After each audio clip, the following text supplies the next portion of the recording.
ശ്രീ രാഹുൽ ഗാന്ധിയാണ് ഞങ്ങളോട് എപ്പോഴും നിർബന്ധമായിട്ട് പറയാറുള്ളത് ചെറുപ്പക്കാർക്ക് സ്ത്രീകൾക്കും സംഘടനാപരമായും തിരഞ്ഞെടുപ്പുകളിലും അവർക്ക് നല്ല പ്രാതിനിധ്യം ഉണ്ടാകണം, 50% വേണം എന്ന് പറയാറുള്ളത്. അത് നടപ്പാക്കേണ്ട ചുമതലയാണ് ഞങ്ങളെ പോലുള്ളവർക്ക്. അത് ഞങ്ങളുണ്ടാക്കും. അതുകൊണ്ട് പഴയ തലമുറയോട് എല്ലാവരോടും മാറിയിരിക്കാനല്ലല്ലോ പറയുന്നത്. പുതിയ തലമുറയിൽപ്പെട്ട ആളുകൾക്ക് കൂടി അവസരം ഉണ്ടായിക്കൊണ്ടിരിക്കും. തീർച്ചയായിട്ടും ഉണ്ടാകണം.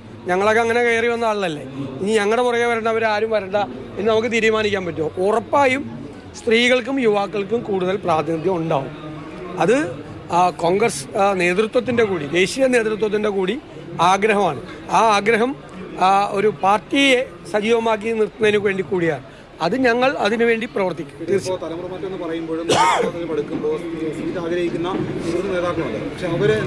അവരെയൊന്നും മാറ്റി നിർത്തുമെന്ന് ഞങ്ങൾ പറഞ്ഞിട്ടില്ലല്ലോ.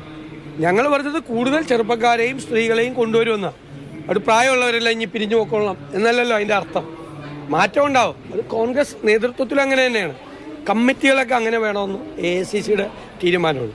സംഘടനാപരമായി അങ്ങനെ ചെയ്യാൻ പാടും. അതുകൊണ്ട് മുതിർന്ന നേതാക്കന്മാരെല്ലാവരും പാർട്ടി വിട്ടൊന്നും പോയില്ലല്ലോ, എല്ലാവരും ഇവിടെ ഉണ്ടല്ലോ.